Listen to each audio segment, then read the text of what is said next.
इस वीडियो में हम देखते हैं कि पाथ सिस्टम क्या होता है और फाइल्स एंड फोल्डर्स ये सारी चीज़ें क्या होती हैं और सिंबॉलिक लिंक्स क्या होते हैं। तो ये सारी चीज़ें हम इस वीडियो में देखेंगे। जैसे कि आपको ऑलरेडी पता है कि फाइल्स और फोल्डर्स क्या होते हैं। फोल्डर्स बेसिकली कुछ फाइल्स को कैटेगराइज करने का एक कंटेनर होता है। तो फाइल्स क्या होती हैं? फाइल्स कुछ डेटा को स्टोर करने का कंटेनर होती हैं। फाइल्स भी एक तरह से कंटेनर होती हैं, उसके अंदर भी 0 1 C लिखा होता है, लेकिन उसके अंदर कुछ इन्फॉर्मेशन होती है, कुछ डेटा होता है। और फोल्डर क्या होते हैं? वो अलग अलग फाइल्स और फोल्डर्स को कंटेन करते हैं। बहुत ही सिंपल सी डेफिनेशन है, इसमें ज़्यादा कॉम्प्लेक्स कुछ भी नहीं है। लेकिन फाइल्स और फोल्डर्स के अलावा भी एक चीज़ और होता है जिसको हम बोलते हैं सिंबॉलिक लिंक्स, जो कि हमें यहाँ पर ऐसे नहीं दिखता है। अगर वो होगा भी तो हमें फाइल एक्सप्लोरर में नहीं दिखेगा। फॉर एग्जाम्पल, अगर मैं अपने इस अनुराग वाले यूज़र में चला जाऊँ तो यहाँ पे हमें फाइल्स और फोल्डर्स दिख रहे हैं, लेकिन कोई भी सिंबॉलिक लिंक नहीं दिख रहा है। अगर मैं इसी फोल्डर को या डायरेक्टरी को, फोल्डर का एक नाम डायरेक्टरी भी होता है, प्रोग्रामिंग लैंग्वेज की भाषा में फोल्डर को डायरेक्टरी बोलते हैं। तो अगर मैं इसी डायरेक्टरी को अपने टर्मिनल के अंदर ओपन करूँ, यहाँ पर मैं अपने बैश टर्मिनल के अंदर ओपन करता हूँ। होम को ओपन करने के लिए मैं क्या करना होता है? cd tilde/। तो ये हम होम डायरेक्टरी में आ गए हैं। अभी अगर मैं ls करता हूँ तो ये देखो, यहाँ पे लोकल सेटिंग्स दिख रहा है, माई डॉक्यूमेंट्स दिख रहा है, और न्यू फोल्डर नहीं, ये वाला तो एक फोल्डर ही है, नेट हुड दिख रहा है। ये सारी चीज़ें, जैसे नेट हुड अगर हम यहाँ पे देखें तो यहाँ पर कहीं भी नहीं दिख रही होंगी आपको। ये NA फोल्डर है, न्यू फोल्डर है, नेट हुड नाम का कुछ भी नहीं है, ना तो फाइल है ना तो फोल्डर है।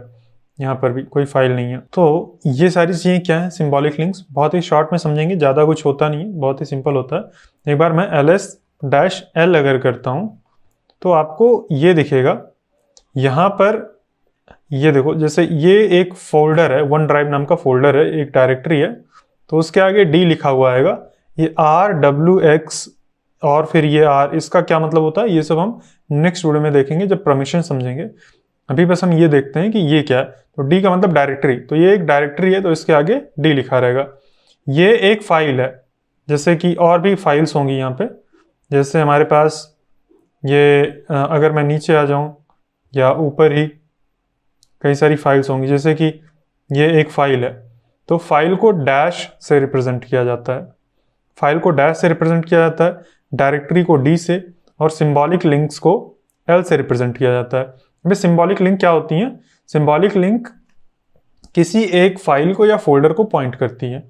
जैसे कि ये एप्लीकेशन डेटा नाम का एक सिंबॉलिक लिंक है हमारे इस सिस्टम में और अवेलेबल है, और इसको L से रिप्रेजेंट कर रहे हैं यहाँ पे, और ये इस पर्टिकुलर पाथ को पॉइंट कर रहा है। यानी कि अगर हम CD एप्लीकेशन डेटा करें, अगर मैं यहाँ पे लिखता हूँ CD एप्लीकेशन और टैब दबा देता हूँ, ऑटोमेटिकली ये हमें टाइप करके दे देगा। ये करके अगर मैं एंटर करता हूँ तो अगर आपको ये लग रहा है कि हम एप्लीकेशन डेटा फोल्डर में आ गए हैं, तो एप्लीकेशन डेटा नाम का कोई भी फोल्डर यहाँ पे नहीं है। यहाँ पे ऐप डेटा नाम का फोल्डर है, लेकिन एप्लीकेशन डेटा नाम का कोई फोल्डर नहीं है। अगर मैं यहाँ पे PWD करता हूँ तो भी ये एप्लीकेशन डेटा नाम का हमें फोल्डर ऐसा प्रतीत हो रहा है, हमें ऐसा दिख रहा है, लग रहा है कि ये चीज़ एप्लीकेशन डेटा नाम का फोल्डर यहाँ पे अवेलेबल है, लेकिन उस नाम का कोई भी फोल्डर नहीं है। एप्लीकेशन डेटा जो है वो रिप्रेजेंट कर रहा है इस पूरे पाथ को। रोमिंग, ये ऐप डेटा के अंदर रोमिंग फोल्डर है ये, लेकिन हमें यहाँ पे रोमिंग फोल्डर नहीं दिखा रहा है, ये एप्लीकेशन डेटा ही दिखा रहा है। तो सिंबॉलिक लिंक ऐसे ही दिखता है। अगर हम उसको उसके अंदर CD करते हैं तो वो पूरा रिप्लेस हो जाता है। आप यहाँ पे समझ लीजिए कि इसके बाद में जो ऐप डेटा है और उसके बाद रोमिंग होगा। इसको हम ऐसे वेरीफाई कर सकते हैं, अगर हम एक्सप्लोरर डॉट अगर हम कर दें, ये स्पेलिंग मैंने इनकरेक्ट डाल दी है, एक्सप्लोरर डॉट अगर हम ये करके एंटर करते हैं तो ये देखो, ये रोमिंग फोल्डर में ही ओपन हुआ है ऐप डेटा के अंदर, जैसा कि हमें यहाँ पे दिख रहा था ये यहाँ पर। तो ऐसे ही ऐप डेटा जो है ये एक सिंबॉलिक लिंक है, और ये हमें यहाँ पर नहीं दिखता, अपने फाइल एक्सप्लोरर के अंदर केवल टर्मिनल में दिखता है, और उसको हम L से रिप्रेजेंट करते हैं। अगर हम ls-l करेंगे तो उसकी इंफॉर्मेशन में ये आएगा, ये L है यानी कि सिंबॉलिक लिंक, और ये डेटा है, डेटा नहीं डायरेक्टरी है, डायरेक्टरी को D से रिप्रेजेंट करते हैं, और एक फाइल को डैश रिप्रेजेंट करते हैं। तो ये तो हो गया हम फाइल, फोल्डर्स और उसको सिंबॉलिक लिंक्स को कैसे रिप्रेजेंट करते हैं। ज़्यादातर हम सिंबॉलिक लिंक्स के साथ काम नहीं करते हैं, लेकिन आपको पता होना चाहिए यहाँ पर होता है, हम उसको रिप्रेजेंट करते हैं। हम बात करते हैं पाथ सिस्टम की।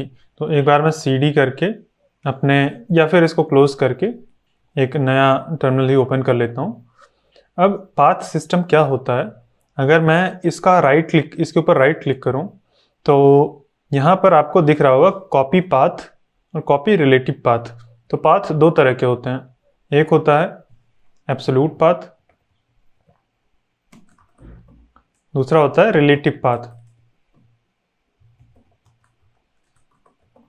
तो ये दो तरह के पाथ होते हैं। अब इसका क्या मतलब होता है, एब्सोल्यूट पाथ का मतलब होता है कि हम पूरा उसका सी ड्राइव से लेके, या एकदम जैसे हमारा रूट जो फोल्डर होता है विंडोज के अंदर वो सी ड्राइव होता है, तो एकदम शुरू से लेके पूरा इस फाइल तक का पाथ हम कॉपी करें। तो अगर हम कॉपी पाथ कर लेते हैं तो ये कुछ इस तरह से दिखेगा। ये देखो, सी, यूजर्स, अनुराग, वन ड्राइव, डेस्कटॉप, फिर जिस फोल्डर के अंदर होगा ये पूरा शुरू से लेके यहाँ तक दिख जाएगा। और ये एब्सोल्यूट पाथ विंडोज के अंदर जो हमारी रूट ड्राइव होती है उससे स्टार्ट होता है, सी कॉलन से, जैसे कि ये स्टार्ट हो रहा है। लेकिन हम यूनिक्स में अभी देखते हैं, जो कि ज़्यादा इंपॉर्टेंट है समझना। यूनिक्स में यानी कि लिनक्स सिस्टम में कैसे होता है, वो सी से नहीं स्टार्ट होता है, उसमें सी ड्राइव नहीं होती है, वो सीधा स्लैश से स्टार्ट होता है। और यहाँ पर पहले हम विंडोज़ वाला पाथ समझ लेते हैं, उसके बाद हम यूनिक्स वाला समझेंगे। और रिलेटिव पाथ क्या होता है, अगर हम इसको कॉपी करके करते हैं कॉपी रिलेटिव पाथ और इसको पेस्ट करते हैं तो केवल ये text.txt है।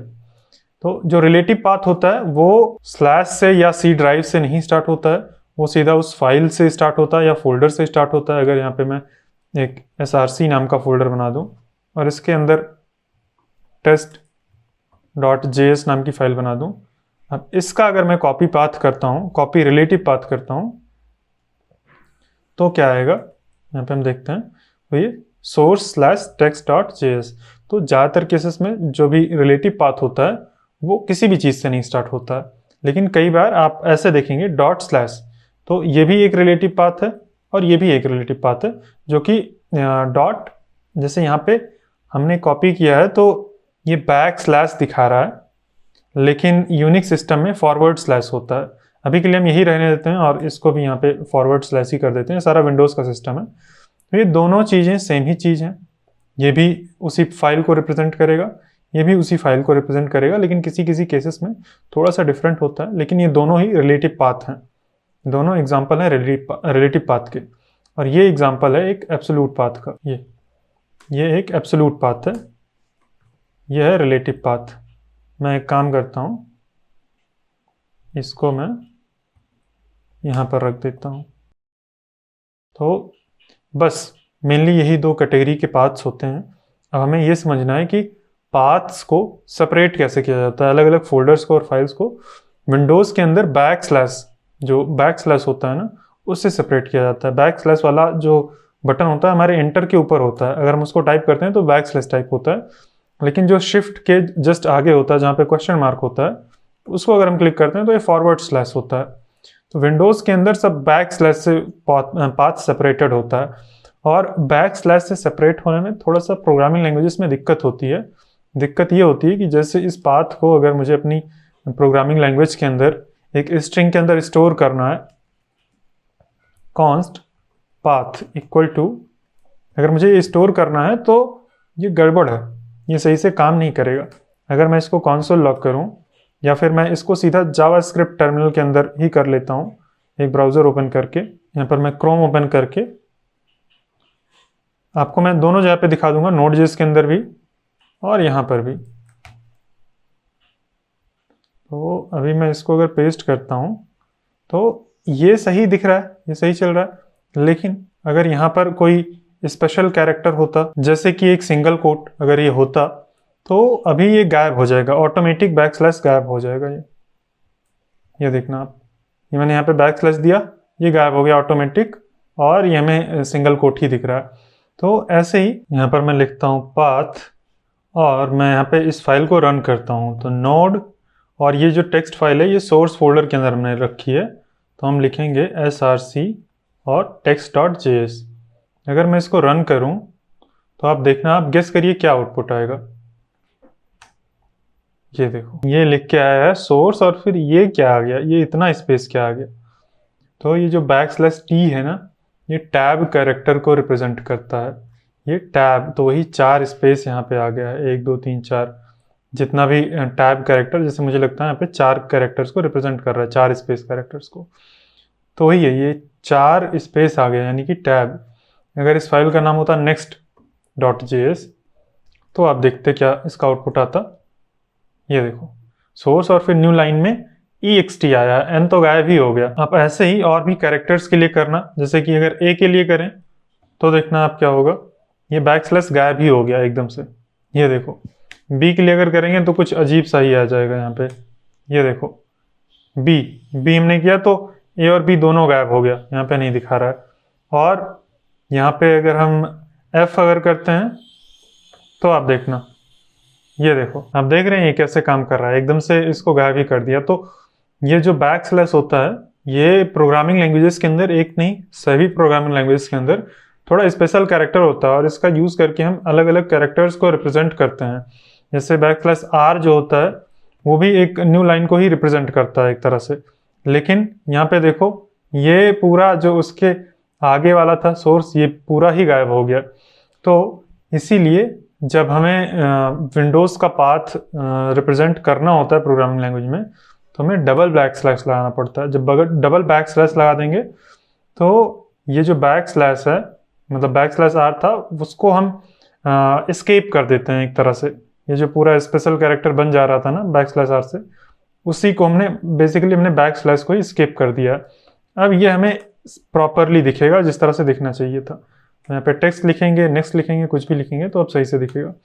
तो इसीलिए हम जब भी नॉर्मल विंडोज़ का पाथ लिखते हैं यहाँ पे, तो हम यहाँ पे डबल बैकस्लैश लगाते हैं हमेशा। और ये बहुत ही ख़राब चीज़ है, मतलब सही नहीं लगता। आप सोचिए डबल बैकस्लैश हमें लगाना पड़ रहा है, तो वो सही नहीं होता। लेकिन यूनिक्स सिस्टम में ऐसा नहीं है। यूनिक्स में क्या होता है, यूनिक्स में फॉरवर्ड स्लैश से ही रिप्रेजेंट होता है। अगर मैं यहाँ पे pwd करूँ, प्रिंट वर्किंग डायरेक्टरी, तो ये फॉरवर्ड स्लैश यूज़ हो रहा है, यहाँ पे बैकस्लैश नहीं यूज़ हो रहा है। और ये यूनिक्स नहीं है, ये तो हमारा बैश ही है, बैश विंडोज़ वाला ही है। बस ये हमें एक तरह से कन्वर्ट करके दे देता है, लेकिन इंटरनली ये विंडोज़ का ही पाथ रिप्रेजेंट करता है। अगर हम ये पाथ पूरा कॉपी करके और हम एक्सप्लोरर का यूज़ करके ओपन करें, ये पूरा पाथ हम यहाँ पे डाल दें, तो हमारा ये फोल्डर ओपन हो जाएगा जो फोल्डर था। लेकिन ये देखो, ये ओपन नहीं हुआ। मुझे लगा था ओपन हो जाएगा, लेकिन ये ओपन नहीं हुआ। बाय डिफ़ॉल्ट केवल एक्सप्लोरर ओपन कर देता है और डॉक्यूमेंट्स फोल्डर में ये ओपन करके ले आया है। तो एक्सप्लोरर कमांड ये ऐसी है कि अगर इसको हम कुछ भी पाथ दे देंगे तो ये ओपन कर देगा। जैसे कि मैं यहाँ पे कुछ भी पाथ स्लैश ऐसे कुछ भी दे देता हूँ, तो ये ओपन करके मुझे डॉक्यूमेंट्स फोल्डर में ही लेके जाता है, अगर उसको पाथ नहीं समझ आता है।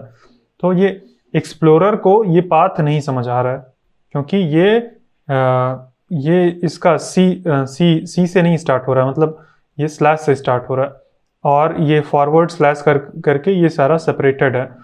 हमें एक विंडोज़ कंपैटिबल पाथ चाहिए। तो अगर हमें इसको विंडोज़ कंपैटिबल पाथ करना है तो हम क्या कर सकते हैं, एक यूटिलिटी कमांड लाइन होती है हमारे पास, cyg path नाम का एक यूटिलिटी है। इसके सामने अगर हम अपना पाथ डाल देते हैं और उसको हमें बताना है कि इसको विंडोज़ में कन्वर्ट करना है, यहाँ पे इसको विंडोज़ में कन्वर्ट करना है, -w ये करके अगर हम एंटर कर देते हैं तो हमें ये मिल गया। ये विंडोज़ में ट्रांसलेट होके ऑटोमेटिकली ये कर देता है हमें। यहाँ पर अगर हम एक्सप्लोरर का यूज़ करके ओपन करते हैं और यहाँ पे हमें इसको डबल कोट्स में रखना पड़ेगा, और इसको एक बार मैं डबल कोट्स में रख के दिखा देता हूँ। आप सोच रहे होंगे क्या पता डबल कोट्स में इसको रखने से ओपन कर दे, तो नहीं, ये डॉक्यूमेंट्स फोल्डर ही ओपन कर देता है। लेकिन हमने जो नया पाथ कन्वर्ट किया है उसको अगर हम इसके अंदर रखें डबल कोट्स के अंदर, ये मैंने इसको डबल कोट्स के अंदर रख दिया है, जो हमने नया पाथ क्रिएट किया है cyg पाथ लाइब्रेरी नहीं, यूटिलिटी फंक्शन से। तो ये अभी प्रॉपरली ओपन करेगा एक्सप्लोरर के अंदर। तो हमें ये cyg पाथ जो है, cyg पाथ, इसको याद करने की ज़रूरत नहीं है और कमांड भी याद करने की ज़रूरत नहीं है। आप सीधा चैट जीपीटी से पूछ सकते हैं कि कमांड बैश कमांड का यूज़ करके, बैश टर्मिनल का यूज़ करके कैसे हम चेंज कर सकते हैं। ऑटोमेटिकली वो आपको दे देगा। और यहाँ पर हम इस पाथ से हम यूनिक्स पाथ में भी कन्वर्ट कर सकते हैं, CYG पाथ। ये मैं यहाँ पे अगर पेस्ट कर दूँ विंडोज़ वाला पाथ, और यहाँ पे हमने लास्ट टाइम W फ्लैग दिया था, इस टाइम अगर हम U फ्लैग देते हैं, डैश U अगर हम करते हैं, तो ये देखो यूनिक्स पाथ इसने दे दिया। तो ये जो CYG पाथ है, ये डैश U फ्लैग से यूनिक्स, डैश U जब फ्लैग देंगे और उसके साथ हम विंडोज़ वाला पाथ देंगे तो ये यूनिक्स वाला पाथ कर देता है।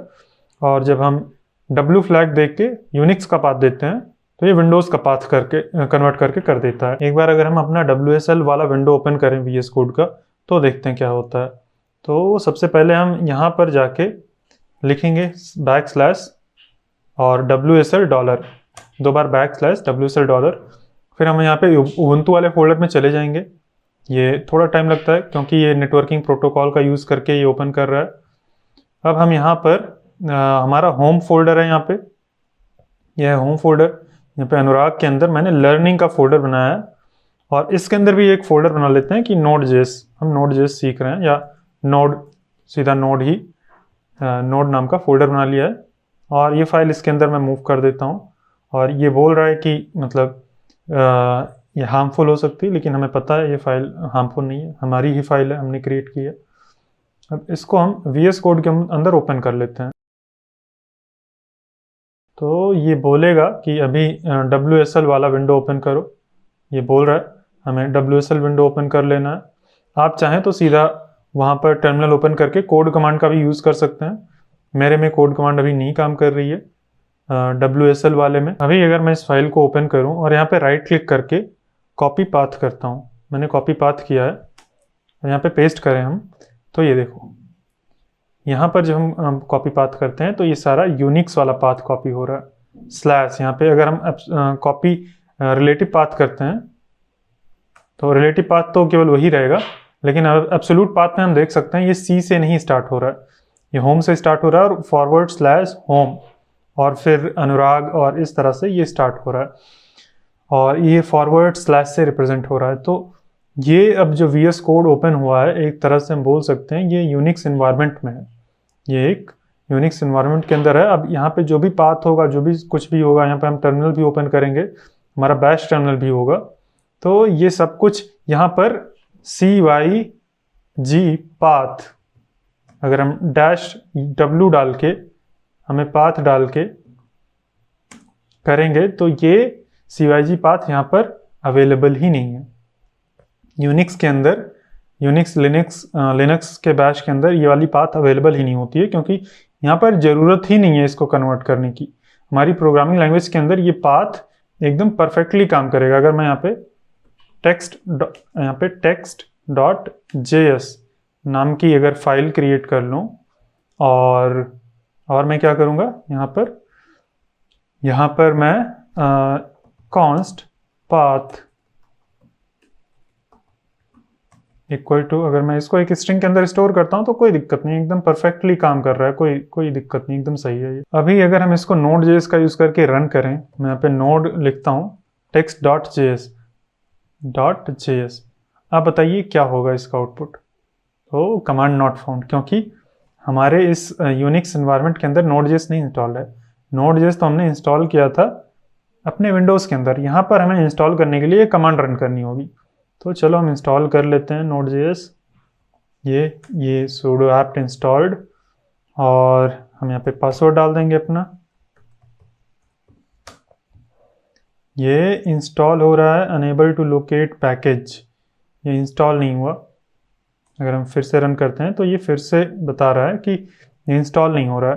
तो एक बार हम चेक करते हैं, एक बार हम इस एरर को कॉपी करके हम सीधा स्क्रीनशॉट लेके भी ChatGPT को दे सकते हैं।